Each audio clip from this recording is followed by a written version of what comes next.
बिस्मिल्लाहिर्रहमानिर्रहीम। हम कंटिन्यू कर रहे हैं human resource management by Stephen P Robinson DeCenzo, chapter number 6 that is called as recruitment. पिछले लेक्चर में हमने रिक्रूटमेंट को डिफाइन किया, डिफरेंट कंस्ट्रेंट्स को देखा और रिक्रूटमेंट के गोल्स को भी असेस किया। अभी हम बात करते हैं कि what are the different types of recruitment sources. Recruitment को हमने जैसे कहा था कि रिक्रूटमेंट इज़ एन एक्टिविटी जो कि बेसिक काम ये करती है कि एक लार्ज पूल ऑफ कैंडिडेट्स को डेवलप करती है। सो रिक्रूटमेंट के हवाले से अगर हम बात करें तो रिक्रूटमेंट सोर्सेज हमारे पास डिफरेंट फॉर्म्स में आ जाते हैं और डिफरेंट सोर्सेज को यूज़ करना हमारी रिक्रूटमेंट के ऊपर डिपेंड करता है कि which type of human resource हम एक्वायर करना चाह रहे हैं, which type of positions that we are searching for, तो उसके ऊपर डिपेंड करता है। सो सर्टन रिक्रूटमेंट सोर्सेज जो हमारे पास नज़र आते हैं, कुछ मोर इफ़ेक्टिव आपको नज़र आते हैं देन द अदर्स, और उसकी बिना के ऊपर आपको इसका प्रोसेस भी डिफ़र करता हुआ नज़र आता है। सो बेसिक पर्पस इसका क्या होता है कि हम स्ट्रेंथन करना चाहते हैं ऑर्गेनाइजेशन के ह्यूमन रिसोर्स पूल को।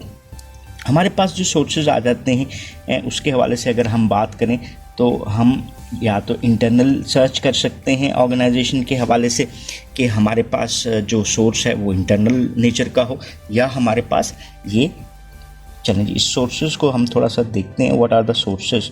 हमारे पास सोर्सेज आगे जी इंटरनल सोर्स हो सकता है और हमारे पास ये सोर्स एक्सटर्नल नेचर का हो सकता है। सो इंटरनल रिक्रूटमेंट क्या होती है और एक्सटर्नल रिक्रूटमेंट क्या होती है, सो इसको अंडरस्टैंड करने की कोशिश करते हैं। इस लेक्चर में हम will be mostly talking about internal sources of recruitment. So what is internal search और इंटरनल सोर्स ऑफ रिक्रूटमेंट। तो बहुत सारी ऑर्गेनाइजेशन जो हैं वो क्या कर रही होती हैं, अटेम्प्ट करती हैं to develop their own entry level employees for higher positions। अब फॉर इंस्टेंस जैसे हम अगर एक हायरार्की बनाते हैं थोड़ी सी छोटी सी और इस पे ये डिफरेंट लेवल्स हमने बना लिए, चलें जी ये हमने कर लिया। एक ऑर्गेनाइजेशन यहाँ के लिए रिक्रूटमेंट करती है जो कि क्या है जी एक्सटर्नल रिक्रूटमेंट है। एक्सटर्नल रिक्रूटमेंट किसको कहा, जिसमें हम बाहर से एम्प्लॉइज़ को ले सकते हैं और फिर यहाँ से यहाँ प्रमोट करने के लिए, यहाँ से यहाँ और यहाँ से यहाँ प्रमोट करने के लिए हम किस पे रिलाई करते हैं, we rely on internal search. और इंटरनल सर्च क्या है, जहाँ पे ऑर्गेनाइजेशंस अपने करंट एम्प्लॉइज़ को एक ऑप्शन देती है कि वो जॉब्स के लिए बिड कर सकते हैं कि अगर वो सूटेबल हैं उस जॉब के लिए तो उनको राइट है कि वो जॉब के लिए एप्लीकेशन फ़ाइल करें और उस प्रोसेस से गुजर के उस जॉब को, पोजीशन को वो विन करना चाहें तो वो कर सकते हैं। सो इंटरनल सर्च को अगर हम बात करें डेफिनेशन में तो a promotion from within the organization concept is termed as internal search. So promote from within wherever possible policy has certain advantages जो इसके साथ associate होते हैं। पहली चीज़ तो हमारे पास जो आ जाती है that is the good public relations।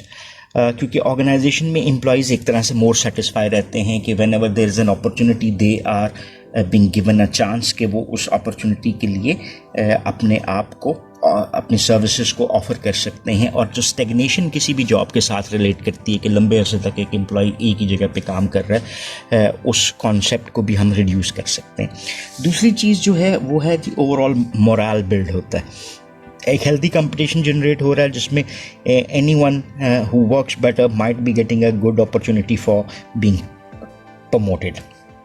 Then encourage individuals who are qualified and ambitious. वो लोग जो कि क्वालिफाइड हैं, हाईली क्वालिफाइड हैं, वो काम करने को तैयार होंगे, एम्बिशियस होंगे कि so that they might be getting a good opportunity to get themselves promoted.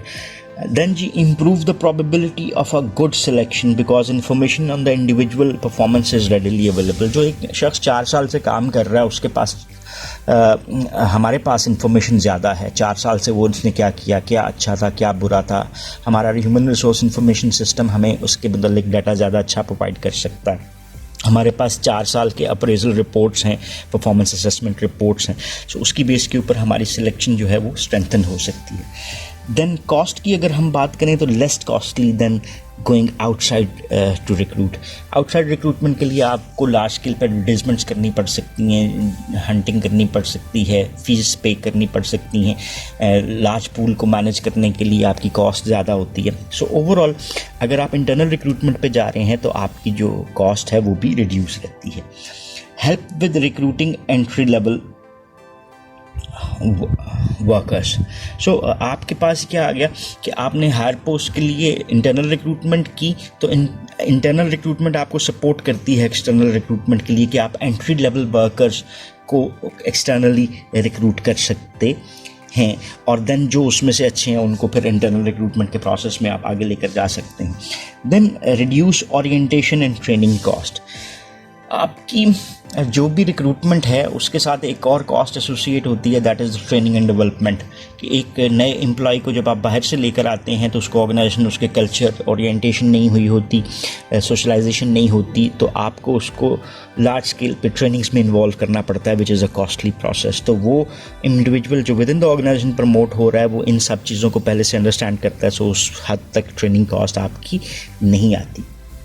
And the last thing is, when carefully planned, can also act as training device for developing middle and top level managers. So internal recruitment आप अच्छे तरीके से अगर plan करते हैं, जैसे हमने last chapter में कॉन्सेप्ट पढ़ा था रिप्लेसमेंट चार्ट्स का, सक्सेशन प्लानिंग का, तो हम इसको एज अ डेवलपमेंटल एक्टिविटी भी यूज़ कर सकते हैं कि हम right person for the right job जो है उसको डेवलप कर सकें फॉर द फ्यूचर पोस्ट।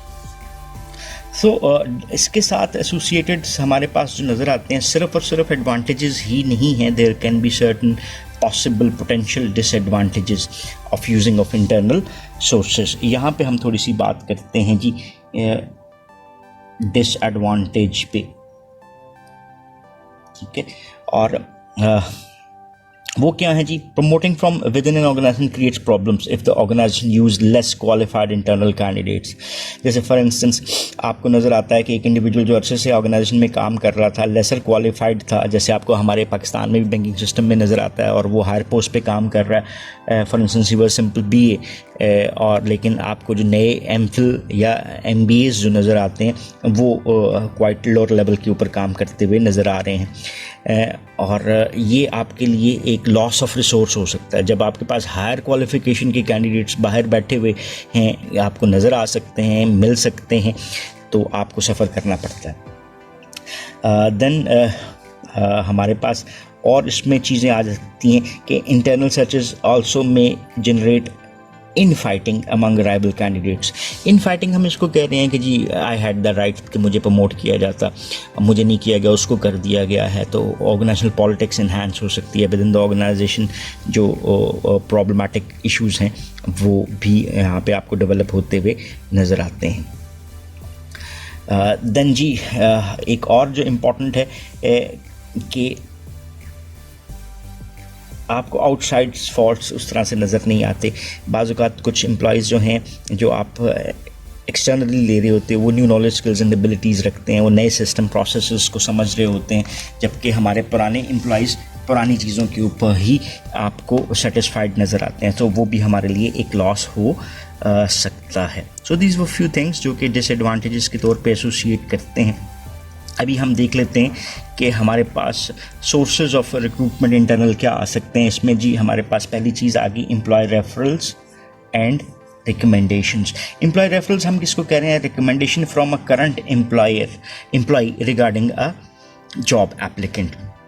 सो यहाँ पर ये प्रोसेस क्या चल रहा है कि आप एक किसी भी शख्स को जिसको आप समझते हैं कि डिज़र्व करता है as a job applicant recommend करते हैं फॉर सेड पोस्ट।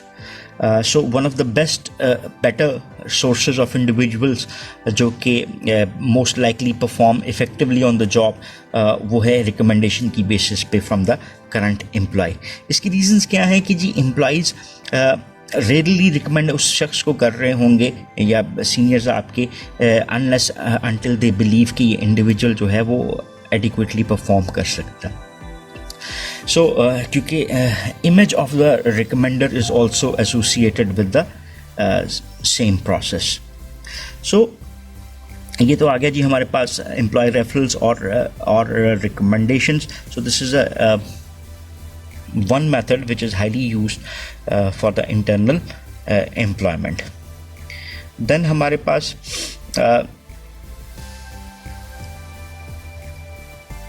रिसर्च भी इसको सपोर्ट करती हुई नज़र आती है कि employee referrals are an excellent means of locating potential employees for hard to fill positions.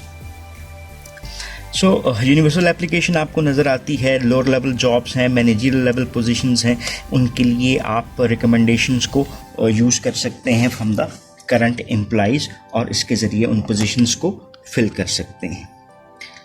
एक और फ़ायदा जो आपको नज़र आता है वो है कि जी जो डाइवर्सिटी है किसी भी ऑर्गेनाइजेशन में, उसको अगर हम इतना प्रेफर नहीं करते, उससे हम उस डाइवर्सिटी को अपनी ऑर्गेनाइजेशन में क्या कर सकते हैं, मिनिमाइज़ रखना चाहें तो मिनिमाइज़ रख सकते हैं. सो ये तो हमारा हो गया जी इंटरनल रिक्रूटमेंट के हवाले से. इसके अलावा भी हमारे पास कुछ ऑप्शंस आ जाते हैं जैसे जॉब बिडिंग. हमारे पास जॉब बिडिंग इसको हम कहते हैं जी कि whenever there is a post, anyone who is in any position who qualifies for that post जो है वो अप्लाई कर सकता है. सो बिडिंग इज़ अ प्रोसेस जिसमें anyone can apply और उसको रिक्रूटमेंट प्रोसेस में ले आ सकते हैं. देन हमारे पास जॉब पोस्टिंग आ जाती है कि जो हमारे पास नोटिस बोर्ड हैं, चाहे इलेक्ट्रॉनिक नोटिस बोर्ड है, उसके ऊपर हम jobs को पोस्ट कर देते हैं और anyone who wants to apply for the post वो उसमें अपने आपको एज अ कैंडिडेट रिक्वेस्ट कर सकता है. So these were the different sources जिसमें हमने देखा कि इंटरनल सर्चेस क्या होती हैं और उसके सोर्स क्या हो सकते हैं. So thank you very much for watching this lecture. If you have any questions और क्वेरीज तो you can ask in the comment section. So thank you very much for watching this video. Have a nice time. अल्लाह हाफिज़.